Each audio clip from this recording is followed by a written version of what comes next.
ये Bill Gates की मिसाल देंगे, ऐसे और बहुत सी लोगों की मिसाल। बिल गेट्स कि जी ये 25 साल पहले ये इतना कमजोर था, ये उठकर यहां आ गया।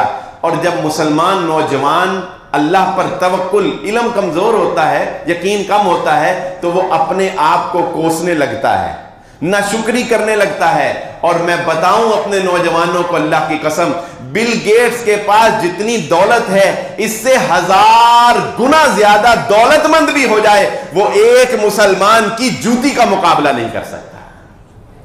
ईमान के मुकाबले में दौलत की क्या हैसियत है बताओ?